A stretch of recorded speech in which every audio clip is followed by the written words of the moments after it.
news. So many people on meth. Ow! I really kind of wanted to go to the Okeechobee Music Fest. The one night I wanted to go, though, they didn't have an individual ticket for that night. You had to do the whole package deal where you had to buy several different days. How much is that? It was, I was willing to spend like maybe $200, but then it would have cost like $1,000 for all 4 days, and I wasn't going to go all 4 days. There were 2 days I wanted to go. I wanted to see Young the Giant one night, and then I wanted to see Cage the Elephant on another night. And they actually had some pretty good acts there. I mean, for You're coming only back. interested in bands with "the" in the middle? Yeah, that's how I do everything. Yeah. I like it. Well, I don't know if this is going to surprise anybody, but they had a major drug bust. Apparently, 27-year-old Elijah Whitford was planning on making a ton of money at the Okeechobee Music and Arts Festival, but he got stopped by a drug dog. Oh, damn. People were doing drugs at a music fest? I know, it's shocking. Shocking. Here's what he had. Apparently, his whole camper just reeked of weed. The dog just, ramper, rid him. That dog couldn't believe I it. couldn't believe it. And listen to what they found when they clawed the door down. 650 grams of raw psychedelic mushrooms, 3.37 pounds of mushroom-infused chocolate, 128 grams of cocaine, 3.6 grams of ecstasy, 1.4 grams of heroin, 172 grams of marijuana was in there. I mean, he had a store. It was just the whole thing. And that He was is Walgreens of illegal drugs. It was a rolling drug den is what he had, that he was just going to pull right into the Okeechobee Music Fest. and that was only for one night. Wow. Dude, when you saw the dog, how come you didn't turn around and get out of there? Because you probably try to play it off, like don't freak out in front of the drug dog, and then you probably, I don't know, that's how the dog got you. Oh my gosh, that dog got so excited. He's never smelled that much all in one place. Oh, yeah. He is now facing charges including cocaine trafficking, possession with intent to sell psilocybin, possession of heroin, and possession of MDMA ecstasy. Whoa, he's in big trouble. He is in big trouble. I mean, I feel like the question is, what drug did he not have? None. He covered all the bases. Well, there's a man in Washington State that got arrested for the 98th time. And this time he was popped for theft and drugs. All right. I mean, some people you just can't have wandering out amongst us. Yeah, and this guy doesn't even really care. And this is a guy that just is committed to not doing things the right way. They say when they busted him, they discovered he had a custom bong device that was built into the dashboard of his car. Also, he could smoke and drive at the same time. Oh, my gosh. So he's just going down the road, just doing drugs, just smoking right out of that bong device, all high, behind the wheel. Let's just lock this one up Wow. permanently.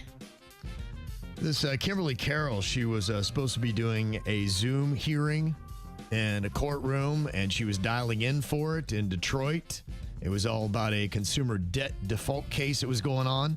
And the judge is looking at her, and she's sitting in a car in the driver's seat. And he's like, okay, wait a minute. There's a problem here that you're doing this court case, and you're clearly driving while you're doing this. And I cannot, in good conscience, have you distracted with a court that you're calling into while you're driving a vehicle. And here's the amazing thing. She tried to play it off like she wasn't, but you can clearly see, you know how your seatbelt goes across one side if you're sitting on one side of the car? Yeah. She's clearly driving, and she's trying to tell the judge, oh, no. You cannot be driving, ma'am. What are you doing? Come on. I'm not driving. I'm a passenger in a car. You're still not, I'm not hearing cases with people driving or as passengers in cars. I'm sorry, I have an emergency. I'm going out of town for a family member, but I will have my driver pull over. Hang on 1 second. I'm sorry. I didn't know that I wasn't allowed to be in a car, but hang on 1 second. And by the way, the whole thing, she's not just in a car, she's clearly driving, like I said, because of the placement of the seatbelt. But she goes through the whole thing like her driver's going to pull over for her. Her hand's on the steering wheel. She's like, hold on, I'll get my driver to pull over. Well, it's so obvious to the point you can almost hear it in the judge's. He's like, wait a minute. How You're dumb- sitting in the driver's How seat. dumb do you think I am? A damn judge. I'm a damn judge. How insulting. Yes. Am I crazy, or does it not look like you're driving that car? I'm not driving the car. I'm a passenger in the car, sir. What side of the car are you on?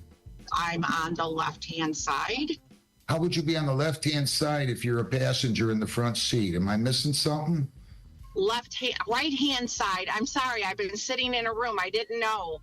Yeah, the seatbelt's coming off of the driver's side. That's the biggest duh right there. And listen to the pause because she knows like, I didn't think that through. Right? Now you're lying to me, right? No, I'm not, sir. I love that she will not give up the act though. She won't. Let me see the driver. Yeah, Let me see the driver. that's a good question. Hang on one second. Now. I have to ask their permission. Now. Oh my God. She really thought she's going to keep that act up. Can you believe that? I mean, he looks like she's parking. That's amazing. Yeah. Does she not know that there's video and audio? I don't think she thought this one through. No, she did not. Yeah. Pretty unreal. Pretty unreal. Isn't it going to be way worse now that you've just been caught on video lying to the judge Well, and then doubling down? He's pissed because it took him, because it was so egregious. He goes, wait a minute, there's no way this woman would do this. And that's why he goes, wait, am I crazy? Are you on the driver's side? Pretty unreal. Pretty unreal. Listen to this wild story. A 50-year-old woman in India who had been declared brain dead regained consciousness when the ambulance carrying her hit a large pothole. Wow, it jolted her back into life? Kadoink. Where am I? You see that in movies. Yes. How crazy is that, huh? Wow. And a JetBlue flight had to turn around and return to the airport after hitting a coyote on Tuesday morning. Wow. And we got on the plane, everything was going good. We heard a thud, and then after the thud, we still took off. We were up in the air for about 10, 15 minutes, and then all of a sudden the captain came on and said, this is the flight crew. And we heard that thud, we hit a coyote. We are now on our way back to Providence, PBD. We thought it was actually a joke at first. We were like, is that like code for something else? Like, what's going on? We didn't know. Wow. Okay. Coyotes everywhere. Was there like pieces of coyote in the landing gear? What happened? Yeah, I'm sure. Kaboo. Yeah. Right now- Plane versus coyote. Plane wins. Because to me, I'm thinking there's flying coyotes out there. There's not. One in the air, yeah. Like, they have a little cape on. Horrifying. Can you imagine? Oh my Super God. coyote. No one told me coyotes could fly. Yeah, that would get me out of left field. Yeah, it would. Something else terrifying in the sky on March 14th. An American Airlines flight approaching Philadelphia International Airport reported a small black disc-shaped UFO passing over the aircraft at 1,300 feet. And a coyote was driving it. Yes, that did not appear on radar and could not be identified. Here they are talking to air traffic control. Sort of like flying disc that just went over us at about 1,300 feet. Is it a flying disc? I'm not really certain what it was. Roger, I'm not seeing any targets on the scope, but I'll let everyone inbound know. Thanks. Do you have any more specifics about that disc, just for some reports? I really don't. It was black, and that's it, unfortunately. Do you think it could have been a drone? It didn't look like it. Was it like frisbee-sized, or? Potentially, yeah, frisbee, disc golf, maybe a balloon. I don't know. It definitely wasn't a balloon that had air in it. Roger. Why are they handling this like a terrible TikTok video? Oh my gosh, I said UFO. Why does the pilot sound like she's just about like 21? He's not that much better. He's like, okay, well, let me know about the UFO. Yeah, I'm pretty sorry. chill. I'm gaming right now. She's chill with the vocal fry. He's chill. Why is no one freaking out? Why is there so much vocal fry in that clip? Okay. I asked it's flags. Oh, sorry. Well, maybe the wildest story happening right now with UFOs is these two people that are still missing, William Neil McCaslin and Monica Jacinto Reza, both linked to aerospace work. He especially, we know, had high clearance with a lot of UFO stuff in the Air Force and the U.S. government, and they both vanished while hiking in the Southwest, not together at separate times. No bodies have been found for either one of them.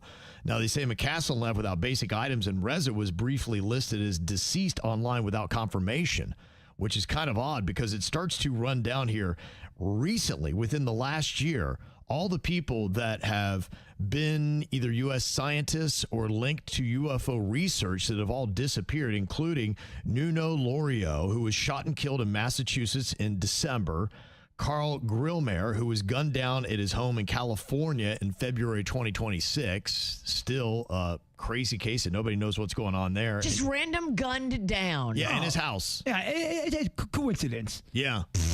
And Jason Thomas, who was found dead in Massachusetts If you know late in March. If you know some S-bomb about the aliens and you're keeping the secrets right now, you got to be like your head on a swivel. When am I going to catch a bullet? Well, I mean, all the stories you hear are people that were told back in the day, do not say anything about what you saw. If you do, there's going to be something happening to you and your family. I mean, that's a threat. People always talked about threats. That's where the whole Men in Black thing come from. Now, there's no confirmed links between the cases, and at least one family member said no foul play is suspected, but the clustering of these incidents has fueled concern and calls for transparency, considering these are all people that had clearance to UFO information, and we've got 5 of them that are either missing or dead. Nothing to see here, Kev. Yeah. Do you think the government's ever offed somebody because they had UFO or alien information? Oh, absolutely. Yeah. Whoa. The government's offed a lot of people because they had a lot of information. And there's stuff you'll never know who they offed. It's true. Yeah. So wild stuff, but that list keeps growing. So We need to stop talking before they off one of us. Oof, wow. I know. I do an alien podcast. They're not trying to kill me. I guess I'm not important enough. Well, we're lippy with no information. Yeah, exactly. No facts. They're like, keep talking. You're Keep helping talking us. stupid. Yeah. Mm-hmm.